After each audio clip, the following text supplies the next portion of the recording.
नमस्ते, मैं प्रतिभा अपने YouTube channel easy Hindi class में आपका स्वागत करती हूँ। आज का विषय है मशहूर मुंशी प्रेमचंद की कहानी नशा। तो सुने कहानी नशा। ईश्वरी एक बड़े जमींदार का लड़का था और मैं एक गरीब परिवार का। मैं हमेशा जमींदारों की बुराई करता और वह जमींदारों का पक्ष लेता। उसका पक्ष कमजोर ही रहता क्योंकि मेरे तर्क सच्चाई के धरातल पर आधारित होते थे। ईश्वरी शांत स्वभाव का था, अतः हार कर भी वह मुस्कुराता रहता। अपने नौकरों से वह सीधे मुंह बात न करता। अमीरों में जो बेदर्दी और उद्दंडता होती है वह उसमें भी थी। नौकर ने बिस्तर लगाने में जरा भी देर की, दूध या अन्य वस्तु मन के अनुकूल न हुई तो बहुत जल्दी क्रोधित हो जाता, पर दोस्तों से विशेषकर मुझसे बहुत नम्रता पूर्वक व्यवहार करता था। शायद उसके स्थान पर मैं होता तो मेरे अंदर भी वही कठोरताएं आ जाती जो उसमें थी, क्योंकि मैं जमींदारों की बुराई लोक प्रेम सिद्धांतों के आधार पर नहीं करता, अपितु इनका आधार मेरी निजी दशाएं थी। दशहरे की छुट्टियां नजदीक थी और मैंने निश्चय किया था कि इन छुट्टियों में मैं घर नहीं जाऊंगा। अपनी आर्थिक तंगी के कारण मैं परिवार पर और बोझ नहीं डालना चाहता था। वह अपनी हैसियत से ज्यादा मुझ पर खर्च कर रहे थे। इसके साथ ही परीक्षा में अच्छे अंक प्राप्त करने के लिए काफी कुछ पढ़ना भी शेष था। घर जाकर पढ़ाई भी कम हो पाती थी।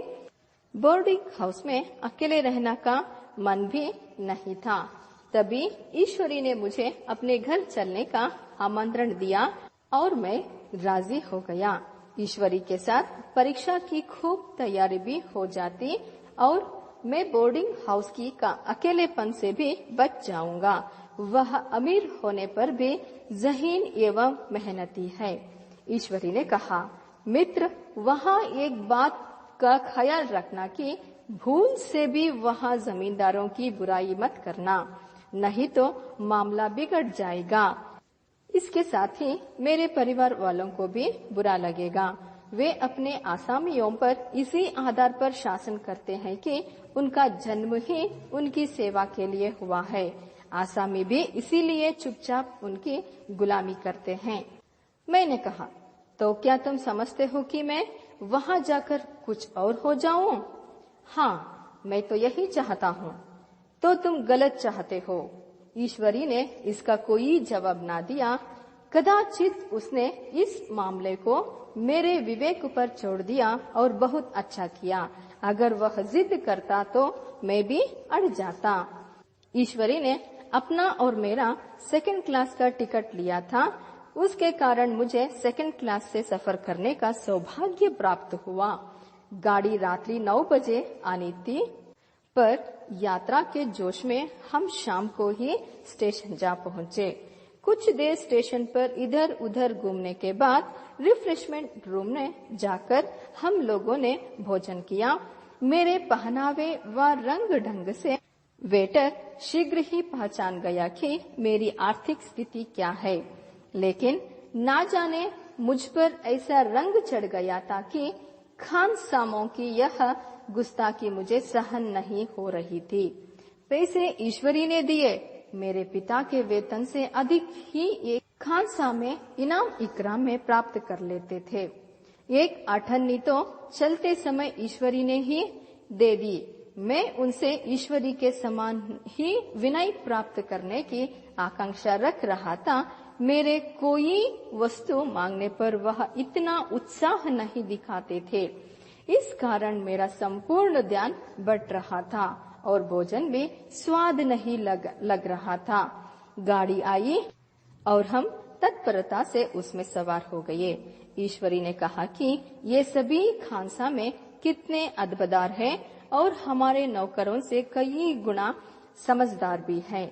मैंने खट्टे मन से कहा, यदि तुम अपने नौकरों को भी इसी प्रकार 8 आने रोज इनाम दिया करो तो वे भी इनसे ज्यादा तहजीब वाले बन जाएंगे।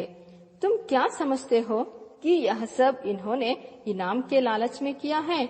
जी नहीं, यह तमीज और अदब इनमें जन्मजात है। डाक गाड़ी थी, इसलिए प्रयाग से चलकर प्रतापगढ़ जाकर ही रुकी। एक आदमी ने दरवाजा खोला। मैं तुरंत चिल्ला उठा, कहाँ आ रहे हो? दूसरा दर्जा है, सेकंड क्लास है। उस यात्री ने अंदर आकर विचित्र उपेक्षा से देखते हुए कहा, मुझे भी पता है, और पास वाली बर्थ पर आकर बैठ गया। मैं अपने ऊंचेपन पर मन ही मन लज्जित हो उठा। उषा वेला में हम मुरादाबाद पहुंचे। स्टेशन पर कई आदमी हमारे स्वागत के लिए आए हुए थे। सेवकों ने हमारा सामान उठाया। अगवानी करने आए व्यक्तियों में से एक व्यक्ति ने ईश्वरी से पूछा, यह बाबू साहब आपके साथ ही पढ़ते हैं? ईश्वरी ने जवाब दिया, हाँ, हम साथ ही पढ़ते और रहते हैं। इनके कारण ही मैं वहाँ रह रहा हूँ। इस बार मैं इन्हें यहाँ जबरदस्ती घसीट लाया हूँ। इनके घर से कई तार आ चुके थे, किंतु मैंने ही इन्हें इनके घर ना जाने दिया।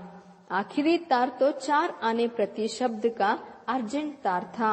उन्होंने चकित होकर डरे भाव से मेरी तरफ देखकर कहा, लेकिन यह बहुत सादगी वाले प्रतीत होते हैं। ईश्वरी ने मेरी प्रशंसा करते हुए कहा कि गांधी जी की भक्त होने के कारण घमंड इनको छूकर भी नहीं गया है। इनकी 2.5 लाख रुपए सालाना आमदनी है। मुझे यह झूठ बुरा लग रहा था, किंतु ईश्वरी का प्रत्येक वाक्य मुझे कल्पना लोक में पहुंचा रहा था। वहाँ 2 घोड़े हमारे स्वागत के लिए तैयार खड़े थे। मैं मन ही मन डर रहा था। सालाना आमदनी है। मुझे यह झूठ बुरा लग रहा था, किंतु ईश्वरी का प्रत्येक वाक्य मुझे कल्पना लोक में पहुंचा रहा था। वहाँ 2 घोड़े हमारे स्वागत के लिए तैयार खड़े थे। मैं मन ही मन डर रहा था। मैं कुशल घुड़सवार नहीं हूँ। डर रहा था कि कहीं असलियत खुल जाए। ईश्वरी का घर किले के समान विशाल था। ईश्वरी ने अपने परिवार से मेरा परिचय अतिशयोक्ति के साथ करवाया। इस झूठ के कारण सभी मेरा सम्मान करने लगे। एकांत मिलते ही मैंने ईश्वरी से हंसते हुए कहा, क्यों मेरी झूठी प्रशंसा कर रहे हो? ईश्वरी ने उत्तर दिया, इज्जत पाने के लिए यह चाल आवश्यक थी।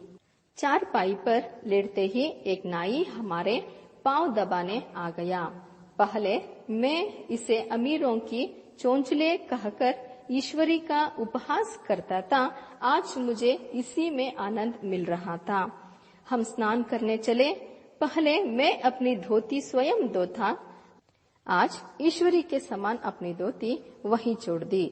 भोजन करने के लिए जाने से पहले कहार ने हमारे पांव धोए।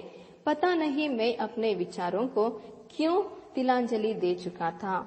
सोचा था देहात में पाठ्यक्रम पूरा करेंगे, पर सारा समय ऐशो आराम में ही कट जाता। नहाने बैठे तो एक आदमी नहलाने को तैयार, लौटे तो आदमी पंखा झलने को तैयार। किसी भी काम के जबान हिलाने भर की आवश्यकता थी। सभी पर मेरे धनवान होने की धाक थी। प्रत्येक कार्य समय पर स्वयं हो जाता। मैं ईश्वरी से भी ज्यादा नाजुक मिजाज बन गया था। एक दिन 10 बज गए। नौकर बिस्तर लगाना भूल गए। मुझे नींद आ रही थी, परंतु मैं बिस्तर कैसे लगाऊं?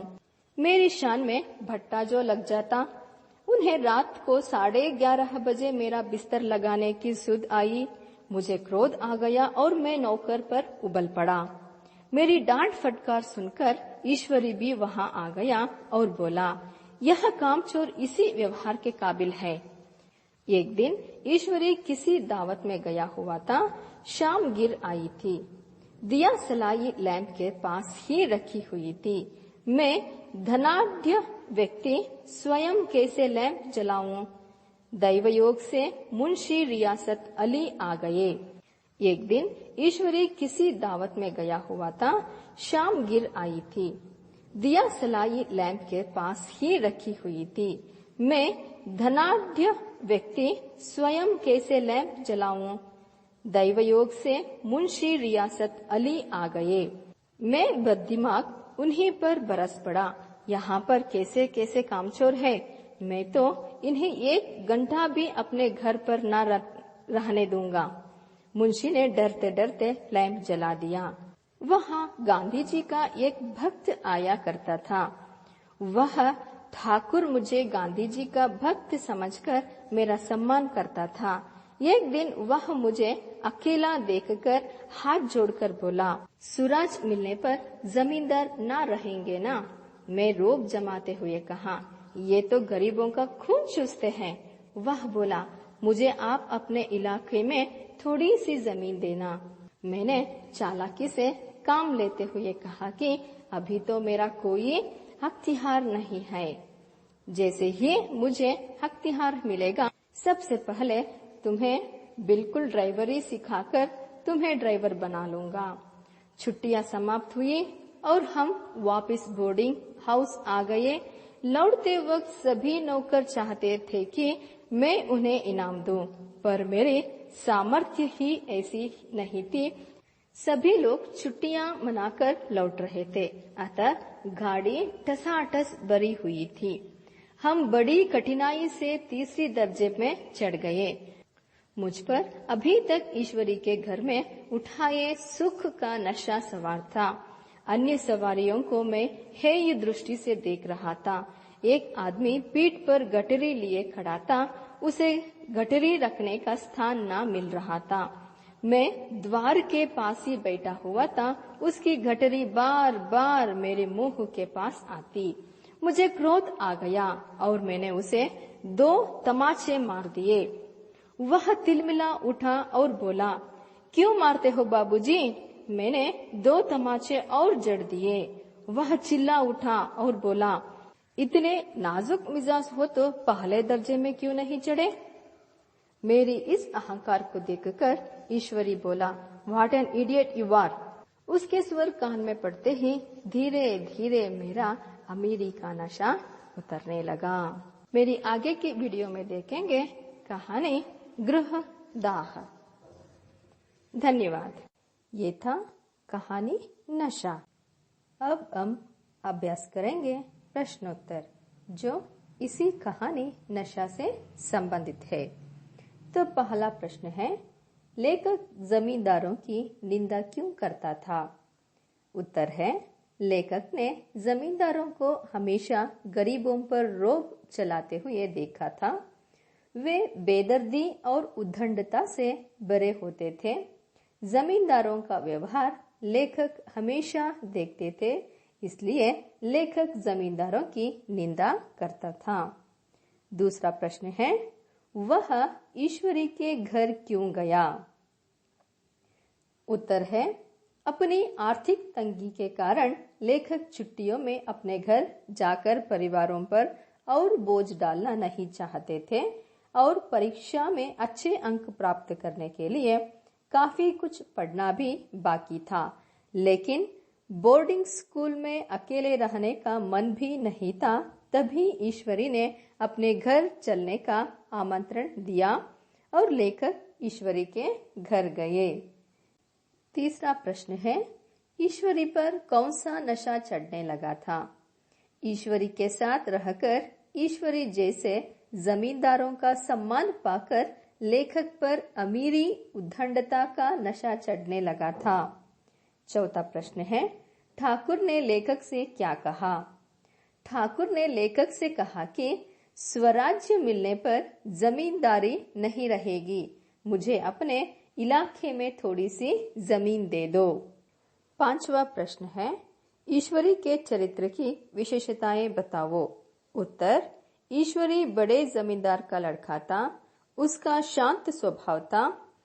सुस्ती या बदतमीजी उसे जरा भी बर्दाश्त नहीं था, पर दोस्तों से उसका व्यवहार सौहार्द और नम्रता से भरा हुआ था।